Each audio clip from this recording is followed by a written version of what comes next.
Already October కి ఇప్పుడు ఇంకొక 10 days లో ఇక ఇప్పటి నుంచి ఒక 10 days ముందు నుంచి రావచ్చు అన్నట్టు అక్టోబర్ 1 నుంచి. ఓకే, సో కాబట్టి ఈ సంవత్సరం మార్చిలో అప్లై చేసుకున్న వాళ్ళకి ఆల్రెడీ H1 లాటరీ, ఎందుకంటే ఎంత సంఖ్య ఉందో వాటికంటే ఎక్కువ అప్లికేషన్స్ వచ్చినప్పుడు ఏం చేస్తున్నారంటే లాటరీ సిస్టమ్ పెడుతున్నారు.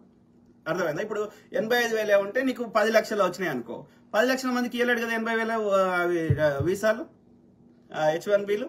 సో కాబట్టి లాటరీ సిస్టమ్ పెడుతుండు. ఆ 10 లక్షలకి వెళ్ళి ఎవరికి లాటరీ వస్తే వాడు. ఓకే, సో ఆ లాటరీ సిస్టమ్ లో సెలెక్ట్ అయిన వాళ్ళు ఏం చేయాలి? నాకు H1B అప్రూవల్ అయింది, ఫలానా కంపెనీ ద్వారా నేను పనిచేస్తా, ఇగో నాకు వీసా ఇవ్వమని ఆ యొక్క ఎంబసీకి, యుఎస్ ఎంబసీకి పోవాలి. అక్కడ ఏ దేశం ఉంటే ఆ దేశంలో పోయి వాళ్ళ ద్వారా వీసా తీసుకోవాలి. సో అట్లా ఆల్రెడీ వచ్చేసిన వాళ్ళకి ఈ కొత్త నిబంధన వర్తించదు. Effective September 21, 2025. అంటే ఈ సెప్టెంబర్ 25 కంటే ముందు ఆల్రెడీ అప్లై చేసుకొని ఆల్రెడీ యొక్క వీసాలు వచ్చి ఆల్రెడీ రెడీగా ఉన్న వాళ్ళకి ఈ నిబంధన వర్తించదు.